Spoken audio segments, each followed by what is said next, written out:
Rok 2024 pożegnaliśmy już jakiś czas temu. To ostatni moment na przypomnienie wydarzeń, które w minionych miesiącach odbiły się szerokim echem na całym świecie. Nie obędzie się bez katastrof i polityki, choć wiele działo się również w szeroko pojętym świecie kultury. I właśnie od tego zacznę.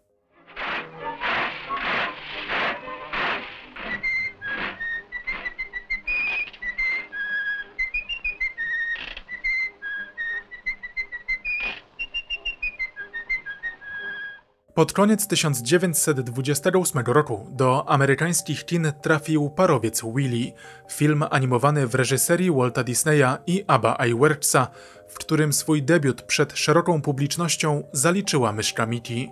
Co prawda słynna mysz pojawiła się już nieco wcześniej w dwóch innych filmach, jednak ze względu na problemy z dystrybucją ich prezentację ograniczono tylko do pokazów testowych.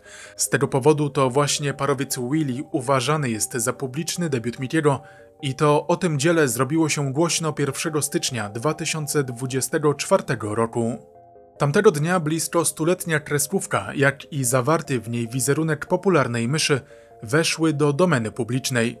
Oznacza to, że wykorzystanie tego konkretnego wizerunku nie wymaga już uzyskania zgody firmy Disney.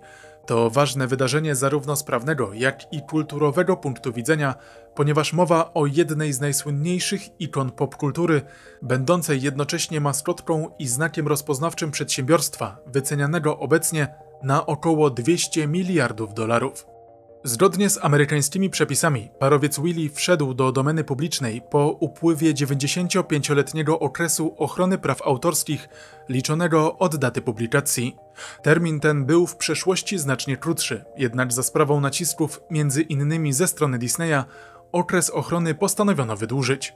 Co ciekawe, ustawa regulująca te kwestie nazywana jest prześmiewczo ustawą o ochronie myszki Mickey. Niemniej wygląda na to, że wszystko ma swój czas. Przejście jednej z najsłynniejszych postaci animowanych do domeny publicznej pokazuje, że nawet tak potężne korporacje jak Disney nie mogą w nieskończoność przedłużać ochrony prawnej. Oczywiście trzeba pamiętać, że amerykański gigant filmowy wciąż dysponuje prawami do nowszych wersji słynnej myszy, jednak wygląda na to, że i one trafią wkrótce w ręce swoich fanów. Fanów, którzy swoimi pomysłami potrafią zaskoczyć. Dowodem na to jest chociażby historia Kubusia Puchatka, który w swojej pierwotnej książkowej wersji trafił do domeny publicznej w 2022 roku. Efektem tego było m.in. powstanie dwóch kinowych horrorów pod tytułem Puchatek, Krew i Miód, w których mieszkańcy 100-milowego lasu zamieniają się w żądne krwi bestie. Taki scenariusz nie śnił się nawet samemu Disneyowi.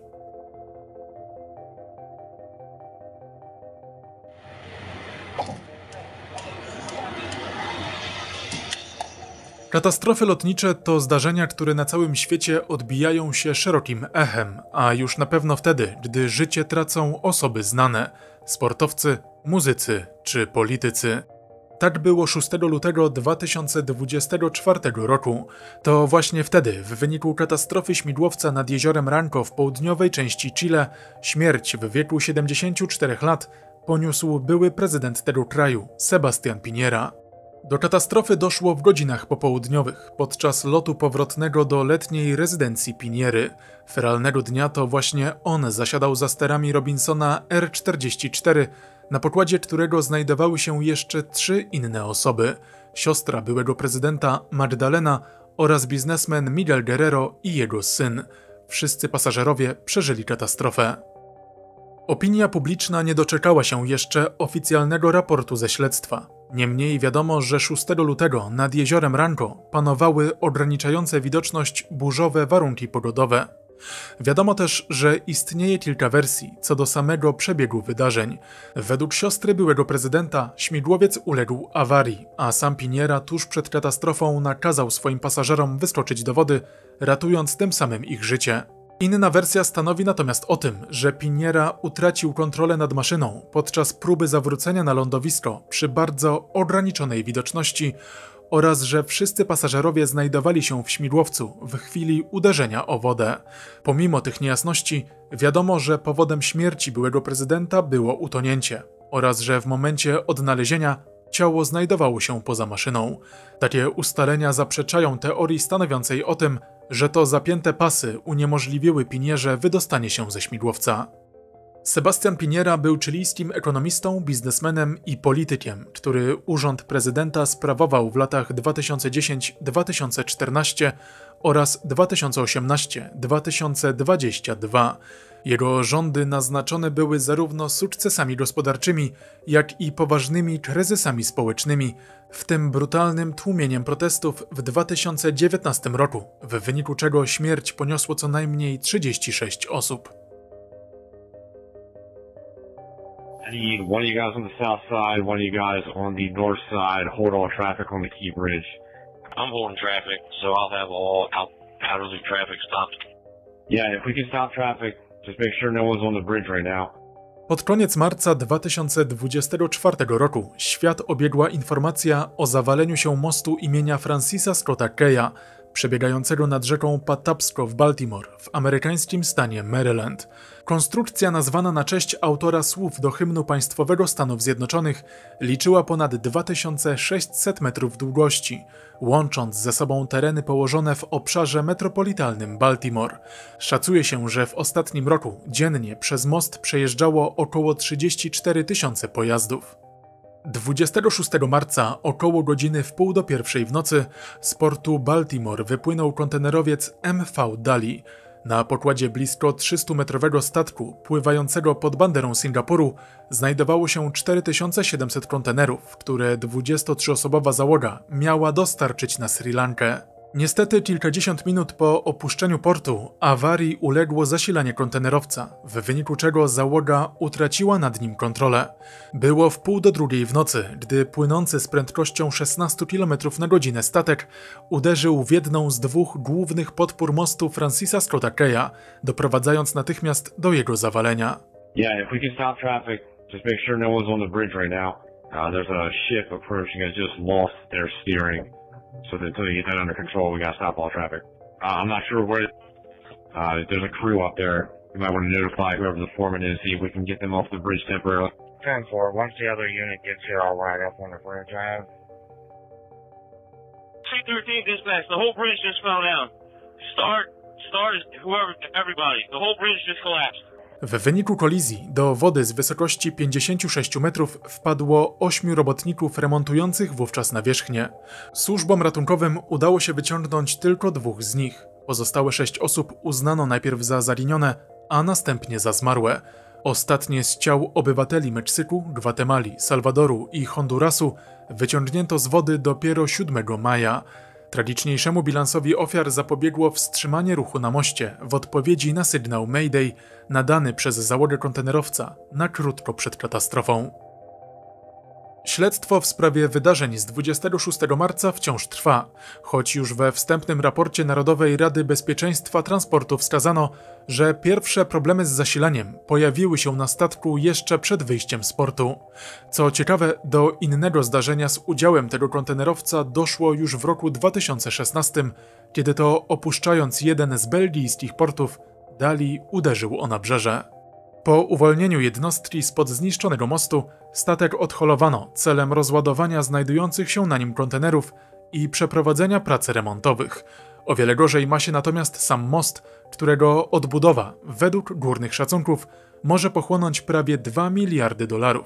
Otwarcie przeprawy dla ruchu samochodowego zaplanowano na jesień 2028 roku. Hello everyone, Damian checking from Cairo. Here behind me already loading trucks to Gaza Kitchen with equipment. To jeden z filmów, które 35-letni Damian Sobul nagrał podczas pracy w organizacji humanitarnej World Central Kitchen, zajmującej się dostarczaniem posiłków osobom poszkodowanym w wyniku wojen i klęsk żywiołowych.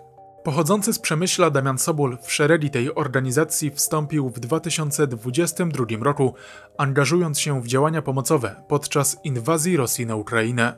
Rok później pomagał ofiarom trzęsienia ziemi na pograniczu turecko-syryjskim. Jego umiejętności organizacyjne doskonale sprawdzały się w koordynowaniu działalności WCK. Gdy w październiku 2023 roku świat obiegła informacja o ataku Hamasu na Izrael i izraelskim odwecie w strefie Gazy, organizacje humanitarne ruszyły z pomocą. Pomimo dużego ryzyka, wiele osób, w tym Damian Sobul, działało w bezpośredniej strefie zagrożenia. 1 kwietnia 2024 roku przejazd konwoju humanitarnego WCK przerwały siły zbrojne Izraela, które pomimo zatwierdzenia trasy przejazdu przeprowadziły atak rakietowy na 3 odpowiednio oznaczone samochody. Według dostępnych informacji, po uderzeniu w pierwszy pojazd niektórzy pasażerowie zdołali ewakuować się do drugiego auta. Chwilę później również i ten samochód został trafiony przez izraelski pocisk. Ci, którzy przeżyli, przenieśli się do trzeciego pojazdu, ale nawet to nie uchroniło ich przed kolejnym trafieniem. Śmierć w wyniku tego ataku poniosło 7 osób, w tym Damian Sobul. W oświadczeniu wydanym 2 dni później szef Sztabu Generalnego Sił Obronnych Izraela, Herzi Halevi, przeprosił za atak, określając go błędem wynikłym z niewłaściwej identyfikacji przeprowadzonej w nocy podczas działań wojennych i w bardzo skomplikowanych warunkach. To stanowisko nie spotkało się z przychylnością wielu osób z całego świata, które w kilku następujących po sobie atakach widziały nie tyle nieszczęśliwą pomyłkę, co próbę sterroryzowania organizacji humanitarnych celem pogłębienia klęski głodu w strefie Gazy. W odpowiedzi na te podejrzenia ambasador Izraela w Polsce, Jakow Livne, stwierdził, że antysemici zawsze pozostaną antysemitami, wywołując tymi słowami polityczną burzę. Śledztwo w sprawie śmierci Damiana Sobula prowadzi prokuratura okręgowa w Przemyślu. W hołdzie Polakowi WCK nazwała kuchnią Damiana jeden z punktów żywienia w strefie Gazy. Kilka miesięcy później, 30 listopada ubiegłego roku, izraelskie siły zbrojne zaatakowały kolejny konwój tej samej organizacji, doprowadzając tym razem do śmierci 5 osób. Według danych ONZ od października 2023 roku wojna w strefie Gazy pochłonęła życie co najmniej 333 pracowników organizacji humanitarnych. Zrzekam się stanowiska sędziego Rzeczpospolitej Polskiej Wojewódzkiego Sądu Административного в Warszawie. Я отказываюсь, подаю заявление об отставке с должности судьи Воеводского административного суда w Polsce. Ze skutkiem natychmiastowym. 6 maja 2024 roku media obiegło nagranie z konferencji prasowej przeprowadzonej w Mińsku. Konferencji, której głównym bohaterem okazał się sędzia Wojewódzkiego Sądu Administracyjnego w Warszawie, Tomasz Szmyt. Prosząc białoruskie władze o udzielenie mu opieki i schronienia, Szmyt zrzekł się stanowiska sędziego, wskazując, że jest to wyraz protestu przeciwko podsycanej przez Zachód negatywnej polityce prowadzonej przez Polskę w stosunku do Białorusi i Rosji. Tomasz Szmyt zyskał rozgłos już w 2019 roku jako jeden z bohaterów tzw. afery hejterskiej.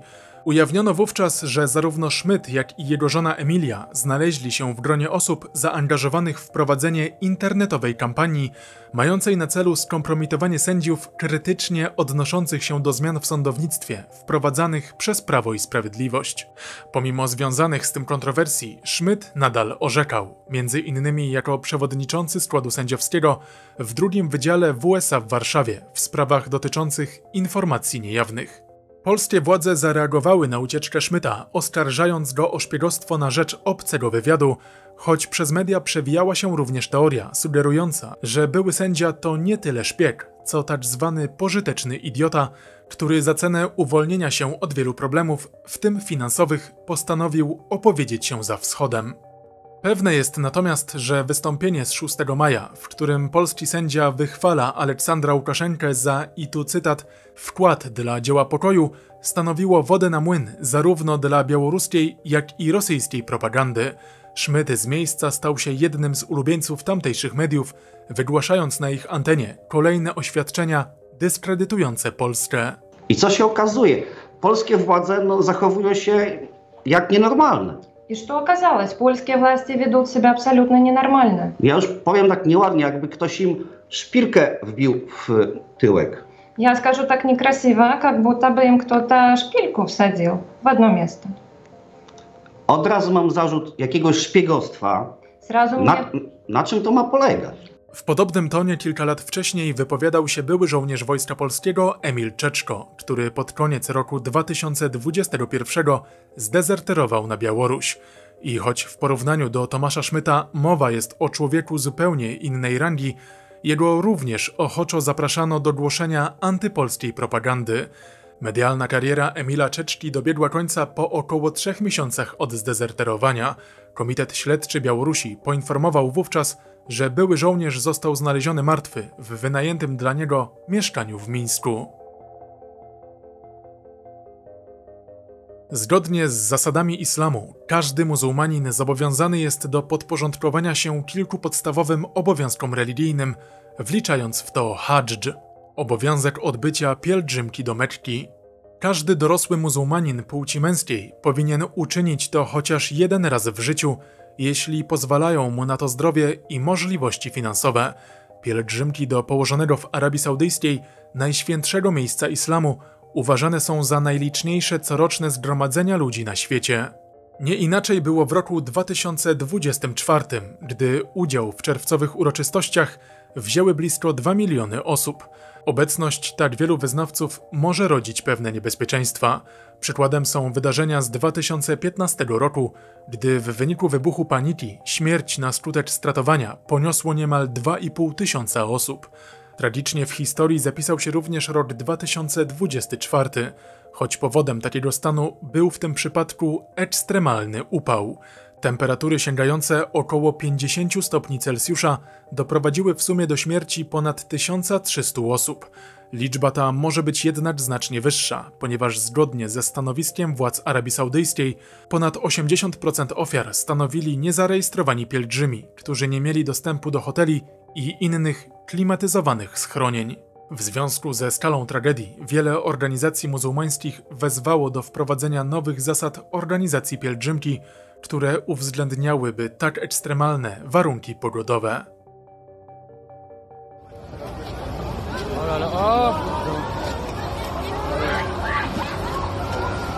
Pożar, który w 2019 roku strawił paryską katedrę Notre Dame, stał się symbolem kruchości światowego dziedzictwa kulturowego. W ciągu kilku godzin płomienie zniszczyły nie tylko elementy konstrukcyjne średniowiecznej świątyni, ale także zabytkowe wyposażenie oraz dzieła sztuki gromadzone przez stulecia. Ponowne otwarcie budynku nastąpiło dopiero po 5 latach, w roku 2024. Tym samym, w którym Francji przyszło się zmierzyć z pożarem kolejnego bezcennego dzieła gotyckiej architektury. Mowa o katedrze pod wezwaniem Najświętszej Maryi Panny w Rouen. Do zapruszenia ognia w iglicy świątyni doszło 11 lipca i był to najprawdopodobniej nieszczęśliwy wypadek związany z prowadzonymi wówczas pracami remontowymi. W przeciwieństwie do wydarzeń z Paryża, pożar w Rouen udało się szybko opanować, dzięki czemu zniszczenia były o wiele mniejsze. Niemniej samo zdarzenie wywołało ogromne poruszenie. Katedra w Rouen zajmuje bowiem ważne miejsce na mapie światowych zabytków. W latach 1876-1880 uchodziła za najwyższy budynek na świecie. Obecnie jest to najwyższy kościół we Francji i zarazem 4. pod tym względem na całym globie. W murach katedry znajduje się m.in. grobowiec króla Ryszarda Lwie Serce, a sam budynek podziwiać można również na obrazach autorstwa Claude'a Moneta. Charakterystycznym elementem zimnej wojny były wymiany szpiegów i więźniów pomiędzy Związkiem Radzieckim i Stanami Zjednoczonymi. Temat powrócił na tapet 1 sierpnia 2024 roku. To właśnie wtedy w Ankarze doszło do największej od czasów zimnej wojny wymiany więźniów pomiędzy Rosją i USA. Wymiana objęła 24 osoby, odsiadujące wyroki w 7 krajach. Z tego powodu udział w całej operacji brały również Białoruś, Niemcy, Norwegia, Słowenia i Polska. Strona wschodnia zwolniła 16 osób, w tym 3 obywateli USA oraz 5 obywateli Niemiec. Wolność odzyskali m.in. Ausu Kurmaszewa, amerykańsko-rosyjska dziennikarka Radia Wolna Europa, skazana na 6,5 roku pozbawienia wolności za rozpowszechnianie fałszywych informacji o armii rosyjskiej. Ewan Gershkovich, Amerykański korespondent The Wall Street Journal skazany na 16 lat pozbawienia wolności za szpiegostwo. Władimir Kara-Murza, rosyjsko-brytyjski dziennikarz, skazany na 25 lat pozbawienia wolności za zdradę stanu, rozpowszechnianie fałszywych informacji o armii rosyjskiej oraz współpracę z niepożądaną organizacją. Strona zachodnia zwolniła 8 obywateli rosyjskich, w tym Artioma i Annę Dulcewów, rosyjskie małżeństwo działające na rzecz wywiadu Federacji Rosyjskiej. Para podająca się za Argentyńczyków mieszkała na co dzień w Słowenii. Wymiana objęła również 2 ich nieletnich dzieci, które o swojej prawdziwej narodowości dowiedziały się dopiero w drodze do Moskwy.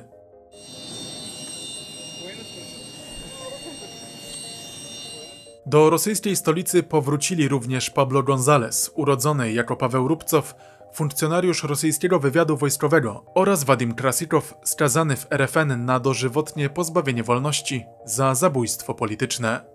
W uroczystym powitaniu swoich ludzi udział wzięli prezydenci obu stron, Władimir Putin oraz Joe Biden. Wiadomo, że celem amerykańskiej administracji było również uwolnienie osobistego wroga Putina, Aleksieja Nawalnego, ale 16 lutego 2024 roku, na kilka miesięcy przed wymianą, władze kolonii karnej, w której Nawalny przebywał, poinformowały o jego śmierci. –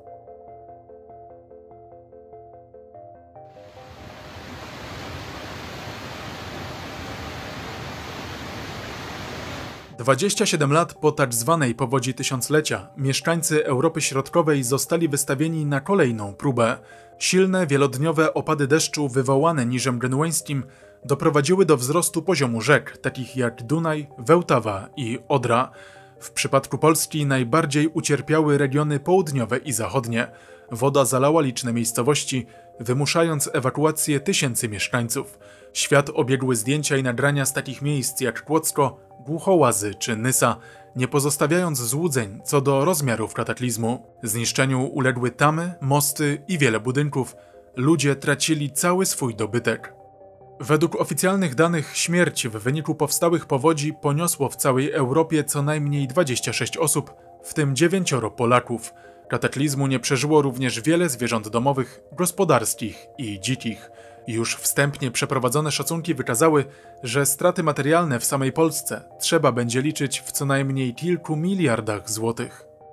W porównaniu z rokiem 1997 liczba ofiar śmiertelnych była znacznie niższa, co w dużym stopniu przypisuje się lepszym systemom ostrzegawczym oraz sprawniejszej koordynacji służb ratunkowych. Niemniej, pomimo wielu poczynionych inwestycji, wydarzenia z 2024 roku pokazały, że natura wciąż potrafi zaskoczyć. Zaskakująca była również wysokość kary nałożonej przez rosyjski sąd na firmę Google za zablokowanie kont propaństwowych kanałów telewizyjnych na platformie YouTube. 29 października 2024 roku świat obiegła informacja o tym, że powiększająca się od kilku lat kwota dobiła do 200 stylionów rubli. Według wartości przyjętych w stosowanym w Polsce systemie długiej skali, 1 sekstylion należy zapisywać jako jedynkę z 36 zerami. Biorąc pod uwagę, że 1 rubel to obecnie około $0,01, 2 sekstyliony rubli będą warte 20 kwintyliardów dolarów, zapisywanych jako dwójka i 34 zera. Taka kwota to o wiele więcej niż PKB całego świata, które Międzynarodowy Fundusz Walutowy określa na około 110 bilionów dolarów. To oczywiste, że zasądzona kwota nigdy nie zostanie uregulowana, a całej sytuacji bliżej jest do absurdalnego symbolu napięcia pomiędzy Rosją a Zachodem, aniżeli poważnego sporu sądowego. Niemniej kara pieniężna stale rośnie. Szacuje się, że już za kilka lat zasądzona kwota może dobić do 1 Google'a dolarów, zapisywanego jako 1 i 100 zer. Byłoby to całkiem zabawne, biorąc pod uwagę, że to właśnie od tej liczby swą nazwę wzięła wyszukiwarka Google. My fellow citizens, the golden age of America begins right now. Donald Trump 47. prezydentem Stanów Zjednoczonych. Właśnie takie nagłówki pojawiły się w mediach po zakończonym 5 listopada 2024 roku głosowaniu powszechnym z udziałem obywateli. Zyskując blisko 50% poparcie wyrażone w ponad 77 milionach głosów, kandydat Partii Republikańskiej zapewnił sobie 312 głosów elektorskich, choć do zwycięstwa wystarczyło ich 270. Oczywiście ze względu na to, że w USA prezydenta wybiera kolegium elektorów, na oficjalne wyniki trzeba było poczekać nieco dłużej.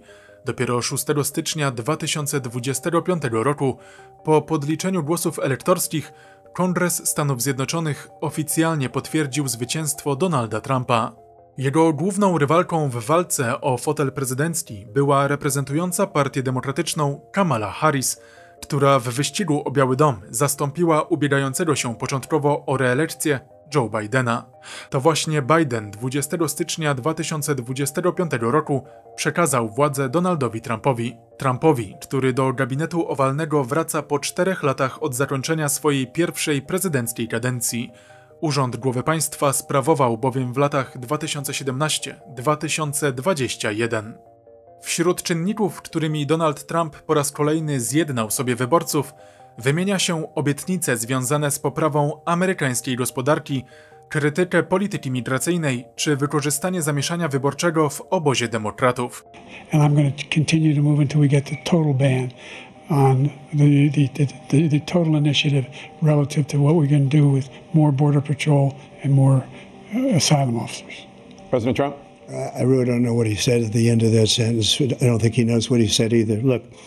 Nie bez znaczenia był też nieudany zamach przeprowadzony 13 lipca podczas wiecu w Pensylwanii.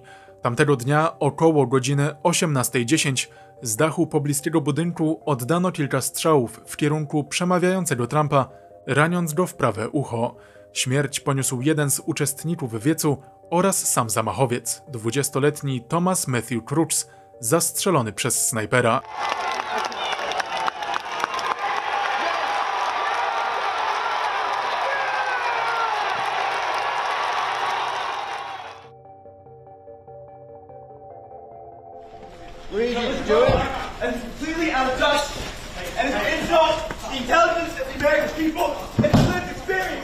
Wspomniany zamach na Donalda Trumpa nie był jedynym głośnym zamachem, do którego w 2024 roku doszło na amerykańskiej ziemi.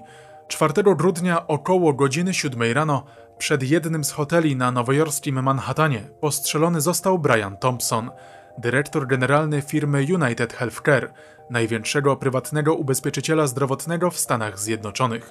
Pomimo przewiezienia do szpitala, mężczyzna zmarł.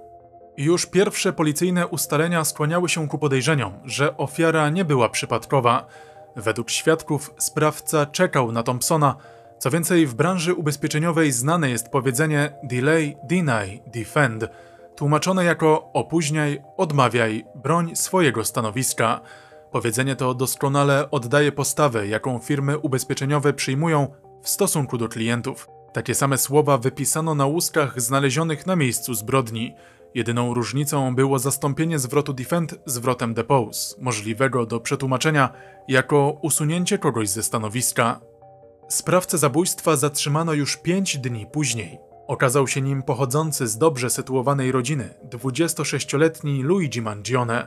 W chwili aresztowania znajdował się w oddalonej o około 400 km od Nowego Jorku miejscowości Altoona w Pensylwanii. Zdjęcia opublikowane w mediach umożliwiły rozpoznanie go w jednej z restauracji typu fast food. Mężczyzna posiadał przy sobie m.in. pistolet wydrukowany częściowo w technologii 3D, sfałszowane dokumenty tożsamości oraz manifest krytykujący amerykański system opieki zdrowotnej. To właśnie negatywne nastawienie wobec szeroko pojętej branży medycznej przyjęto za możliwy motyw działania Luigiego Mangione. Nie wykluczono, że powodem takiej postawy mogło być dręczące go schorzenie pleców i związane z tym kwestie ubezpieczeniowe. Nie jest tajemnicą, że firmy z tego sektora nie cieszą się dobrą renomą, dlatego wielu komentujących tę sprawę uznało Luigiego za bohatera, który poświęcił się dla społeczeństwa w imię sprzeciwu wobec nieuczciwych praktyk wielkich korporacji. Założono nawet zbiórkę na rzecz pokrycia wszelkich kosztów związanych z procesami sądowymi, a te mogą być bardzo długie. Mangione oskarżony został m.in. o morderstwo pierwszego stopnia, terroryzm i fałszowanie dokumentów. Grozi mu nawet kara śmierci.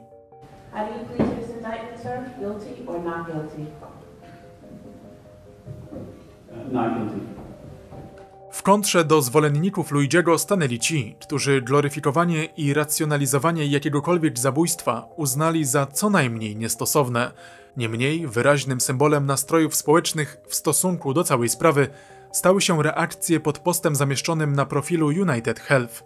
Pomimo wyłączenia komentarzy, oświadczenie poświęcone śmierci Briana Thompsona zebrało ponad 100 000 reakcji z emotikoną wyrażającą śmiech.